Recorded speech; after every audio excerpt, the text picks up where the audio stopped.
हमारी संस्कृति, हमारे संस्कार सदा रहें हमारे साथ। सब्सक्राइब करें तिलक।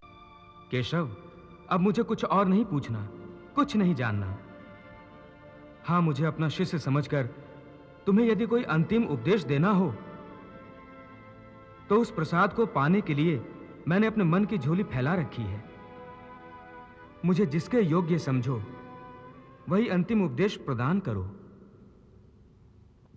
सचमुच मेरा अंतिम उपदेश सुनना चाहते हो? हाँ केशव, अब तक जितना मैंने पूछा उतना ही तुम्हें बताया है। अब मैं चाहता हूं कि मेरे प्रश्नों की सीमाओं से भी परे जो और है वो अपनी इच्छा से तुम मुझे बताओ। यदि वो जानना चाहते हो अर्जुन जो तुम्हारी बुद्धि और तर्क से परे है तो सुनो। मेरा अंतिम उपदेश बस इतना ही है कि अब तक जो मैंने तुम्हें ज्ञान, कर्म अथवा योग आदि की शिक्षा दी है वो सब भूल जाओ। सब पूजा की विधियों को, सब योग साधनों को और समस्त धर्मों को भुलाकर केवल मेरी शरण में इस प्रकार आओ जैसे कांटों से लहू लुहान और कीचड़ से लथपथ एक बालक रोता रोता भागकर अपनी मां की गोद में पनाह लेता है। हे अर्जुन, मानव शरीर बड़ी मुश्किल से मिलता है, इसे यूं ही गंवाना नहीं चाहिए। देवता भी मानुष शरीर की आकांक्षा करते हैं, परंतु मनुष्य की विडंबना यही है कि वो इस शरीर को अर्थात मोक्ष के अवसर को गंवाता रहता है।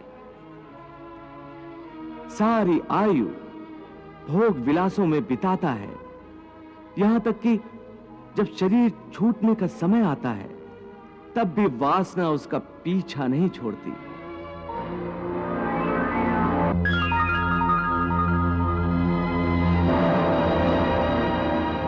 हे अर्जुन, मृत्यु के समय जो वासना मनुष्य के मन में दृढ़ रहती है उसी वासना के अंतर्गत मनुष्य का दूसरा जन्म होता है। यम यम वापि स्मरन् भावम त्यजति अन्ते कलेवरम तम तमे वैति कौन्ते सदा तद भाव भाविता। प्रभु, भगवान श्री कृष्ण ये क्या कह रहे हैं कि मृत्यु के समय मनुष्य के मन में जो वासना या अधूरी कामना होती है, मनुष्य का अगला जन्म उसी के अंतर्गत होता है। इसका क्या अर्थ है? देवी, इस समय भगवान श्री कृष्ण ने जो कहा है वो अत्यंत गोपनीय है और गूढ़ ज्ञान है, बल्कि इसे एक गुप्त विद्या ही समझो। जिसे ये विद्या आ जाए उस प्राणी को बड़े सहज तरीके से मोक्ष मिल जाता है। मैं समझी नहीं भगवान, ये गुप्त विद्या क्या है? देवी, ये गुप्त विद्या मरने की विद्या है। प्रभु का कहना है कि प्राणी ने चाहे कैसा भी जीवन व्यतीत किया हो, अंतकाल में यदि वो एकाग्र मन होकर केवल प्रभु का ध्यान करते हुए शरीर का त्याग करे तो वो सीधा परमात्मा के चरणों में पहुंच जाता है, जहां से उसे वापस नहीं आना होता।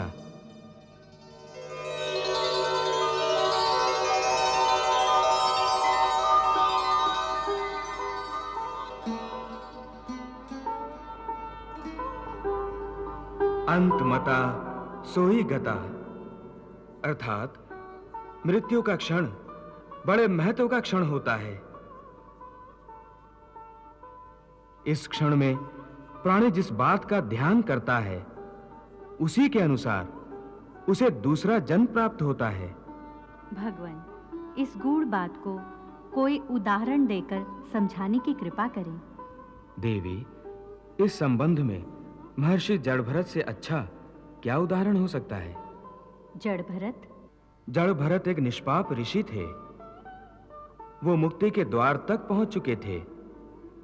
उन्होंने हिरण के एक बेसहारा बच्चे को पाल लिया था। उस बच्चे से उनका मन इतना लग गया था कि हर समय उन्हें हिरण के बच्चे की ही चिंता लगी रहती थी।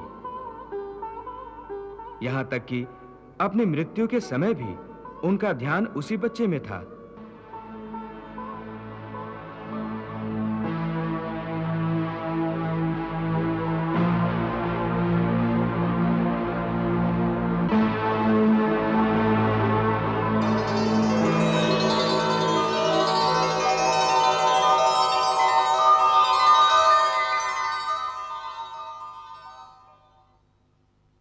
बस अंतिम क्षण में भी चूंकि उनका ध्यान उसी बच्चे की ओर ही था, इसी कारण अगले जन्म में उन्हें हिरण की योनि मिली थी। प्रभु, मृत्यु के समय का इतना महत्व क्यों होता है? देवी, मनुष्य की मृत्यु का समय मोक्ष का अवसर होता है। ऐसे समय में यदि मनुष्य अपने विधाता से मिलन के बदले उसकी माया के मोह में पड़ा रहे, तो ये विधाता का अपमान जैसा ही है।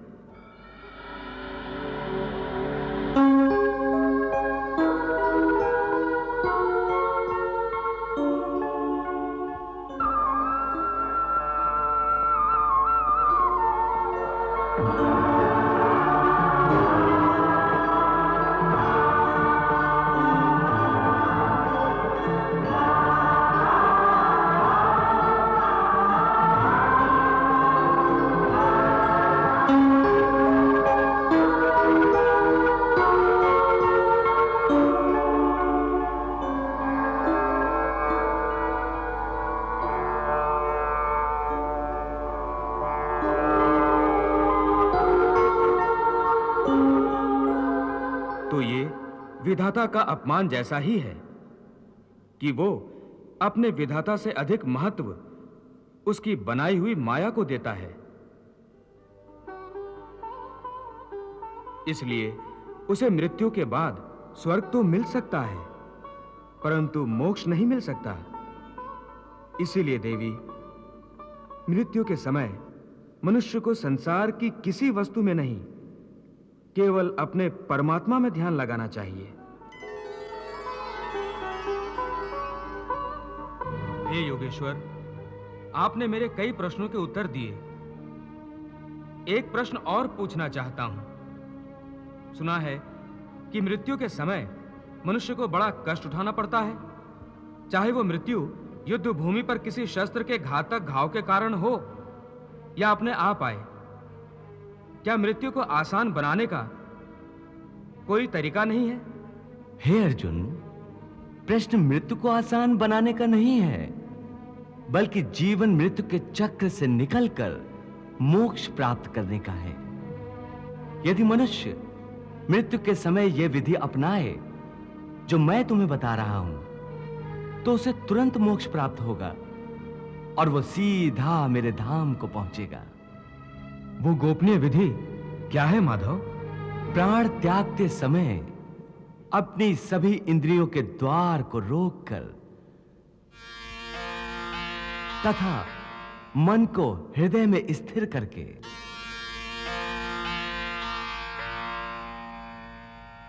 और प्राण को मस्तिष्क में स्थापित करके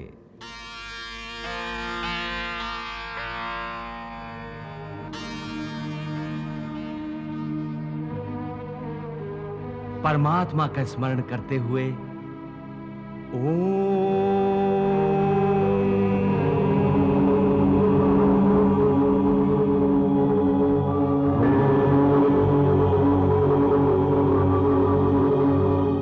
मंत्र का उच्चारण करे तो वो मनुष्य जीवन भर कितना ही पापी क्यों न रहा हो, उसे मोक्ष अवश्य प्राप्त हो जाएगा।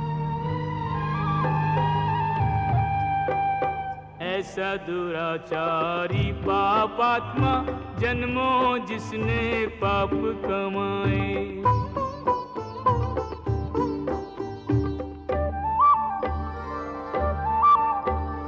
लेकर भाव अनन्य वो अर्जुन मेरी शरण में यदि आ जाए, धर्मात्मा हो जाए उसी क्षण, धर्मात्मा हो जाए उसी क्षण, जिस क्षण मुझ में चित्त लगाए। धर्मात्मा हो जाए उसी क्षण, जिस क्षण मुझ में चित्त लगाए। मेरे भक्त का नाश न हो कभी, मेरी कृपा से मुक्ति वो पाए। मेरा आश्रित मेरी कृपा से शाश्वत शांति परम सुख पाए। हे भोलेनाथ, प्रभु श्री कृष्ण कह रहे हैं कि मृत्यु के समय ओम शब्द के उच्चारण से पापी से पापी मनुष्य की आत्मा को भी मुक्ति मिल जाती है। देवी, ओम केवल एक शब्द नहीं है, समस्त मंत्रों का शिरोमणि मंत्र है ओम।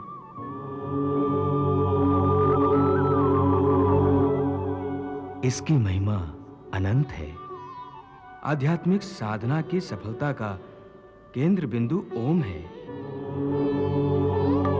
सिद्धि प्राप्ति का सूत्र भी ओम है। ये वो कमंडल है जिससे सारा ज्ञान और सारी सृष्टियां उत्पन्न हुई हैं।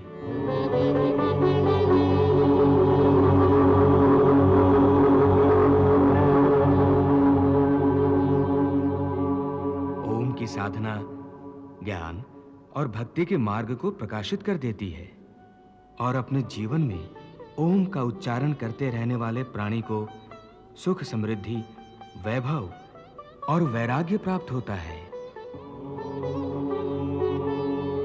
प्रभु, ये बात तो मनुष्य के जीवन के संबंध में है, परंतु उसकी मृत्यु के समय ओम के उच्चारण का इतना महत्व क्यों है कि पापी मनुष्य के शरीर को शुद्धि और आत्मा को मुक्ति प्राप्त हो जाती है? देवी, मनुष्य के शरीर को ब्रह्मपुर कहा गया है।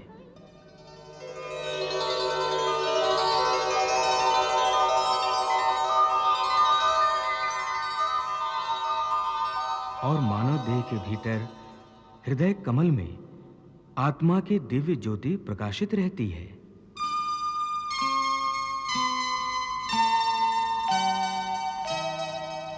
मृत्यु के समय जब मनुष्य ओम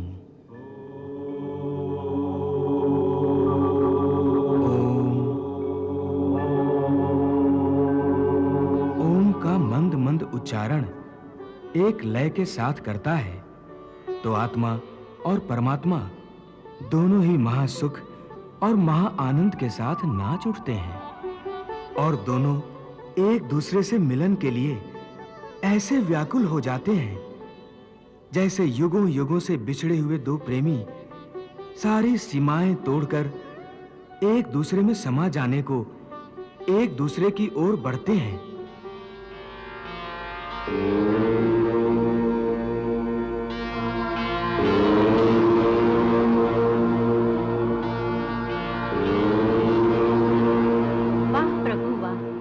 आपने परमात्मा से आत्मा के मिलन की इतनी सुंदर, इतनी मोहक व्याख्या की है।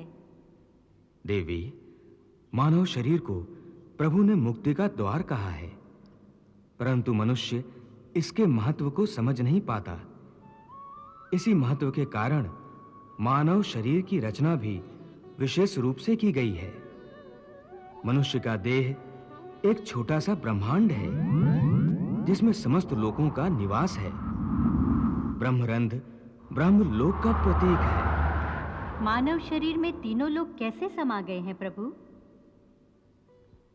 मनुष्य के शरीर में पैरों से नाभि तक भूलोक है।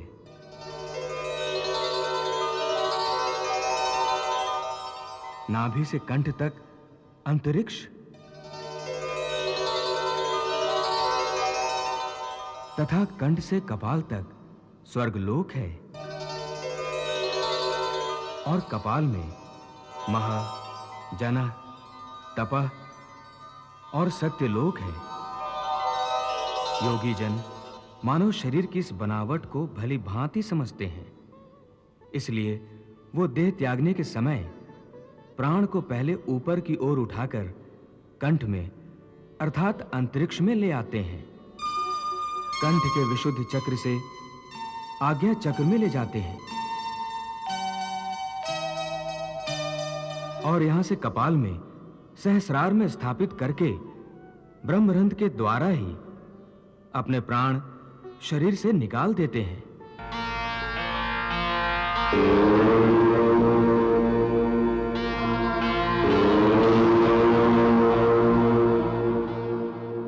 साधारण मनुष्य को इस विधि का ज्ञान नहीं होता, इसलिए उनके प्राण प्रायः दूसरे द्वारों से निकलते हैं। हे केशव, तुमने मेरे मन में ज्ञान की ज्योत जलाकर अज्ञान के अंधकार को नष्ट कर दिया है। मेरे मन से मोह और भ्रम के सारे पर्दे उठ गए हैं। अब मैं अपने आप को तुम्हारी हर आज्ञा के अधीन करता हूं। हे अर्जुन, तुम्हारे मुंह से यह बात सुनकर मुझे परम संतोष हुआ है। मैं प्रसन्न हूं अर्जुन, बहुत प्रसन्न हूं। फिर यदि तुम्हारे मन में अब भी कोई शंका, कोई आशंका या कोई प्रश्न हो तो। नहीं माधव, अब इस मन में कोई शंका, कोई आशंका, कोई संशय नहीं। मन में अब केवल विश्वास और श्रद्धा है। केशव, अब मुझे कुछ और नहीं पूछना, कुछ नहीं जानना। हां, मुझे अपना शिष्य समझकर तुम्हें यदि कोई अंतिम उपदेश देना हो तो उस प्रसाद को पाने के लिए मैंने अपने मन की झोली फैला रखी है। मुझे जिसके योग्य समझो वही अंतिम उपदेश प्रदान करो। सचमुच मेरा अंतिम उपदेश सुनना चाहते हो? हां केशव, अब तक जितना मैंने पूछा उतना ही तुमने बताया है। अब मैं चाहता हूं कि मेरे प्रश्नों की सीमाओं से भी परे जो और है वो अपनी इच्छा से तुम मुझे बताओ। यदि वो जानना चाहते हो अर्जुन जो तुम्हारी बुद्धि और तर्क से परे है तो सुनो। मेरा अंतिम उपदेश बस इतना ही है कि अब तक जो मैंने तुम्हें ज्ञान, कर्म अथवा योग आदि की शिक्षा दी है वो सब भूल जाओ।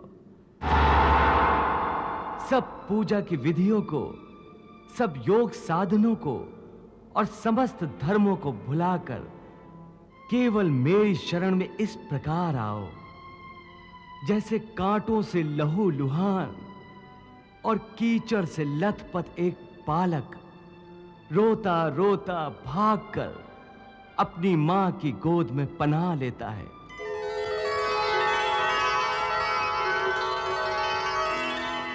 और जिस प्रकार मां उसके शरीर से सारा गंध और कीचड़ धोकर उसे फिर से एक फूल की तरह निर्मल और स्वच्छ बना देती है,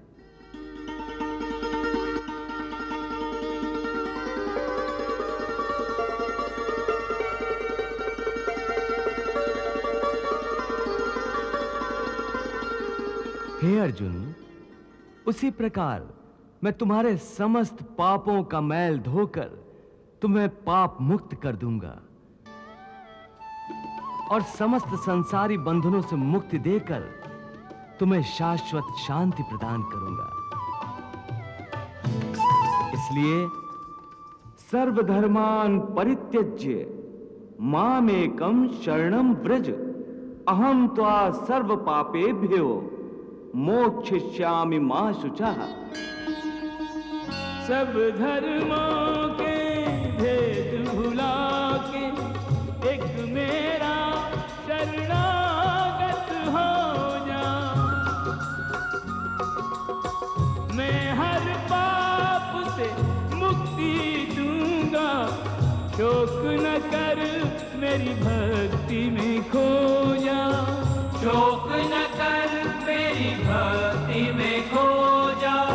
धर्म अधर्म के भेदों से न्यारे अमर है गीता के बोल सारे।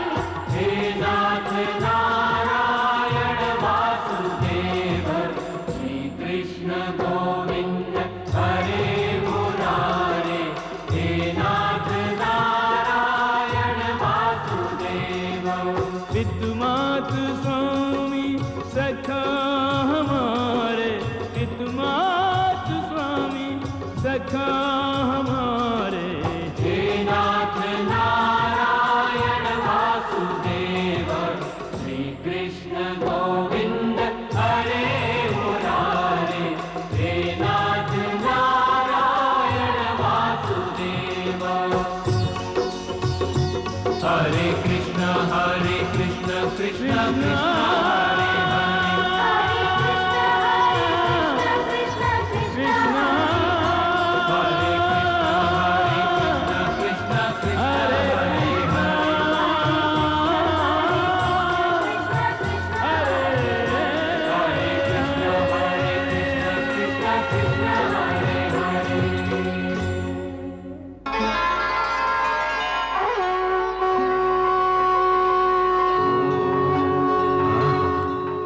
वाह प्रभु वाह। हे भक्त वत्सल, ये बात आप ही कह सकते हैं। इसके बाद और कुछ कहना बाकी नहीं रह जाता। आपकी जय हो प्रभु, आपकी जय हो।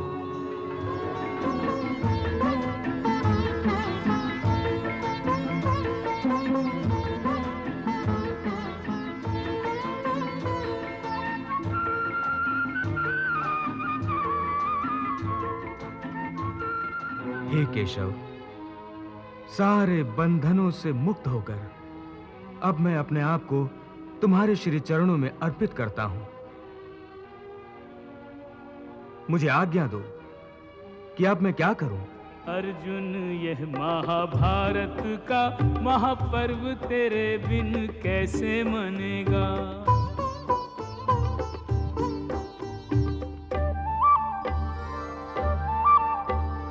धर्म के युद्ध में मौन रहा तो फिर कब तेरा धनुष तनेगा। तुझ पर लोग हंसेंगे युगों तक, तुझ पर लोग हंसेंगे युगों तक, तू ऐसी अपकीर्ति जनेगा। तुझ पर लोग हंसेंगे युगों तक, तू ऐसी अपकीर्ति जनेगा। स्वर्ग मिलेगा न कीर्ति मिलेगी, केवल पाप का भागी बनेगा। स्वर्ग मिलेगा न कीर्ति मिलेगी, केवल पाप का भागी बनेगा।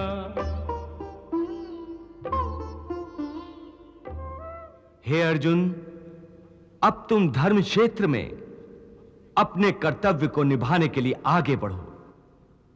अपना गांडीव उठाकर उसकी प्रत्यंचा खींचो और अपने गांडीव की टणत्कार से युद्ध की घोषणा करो।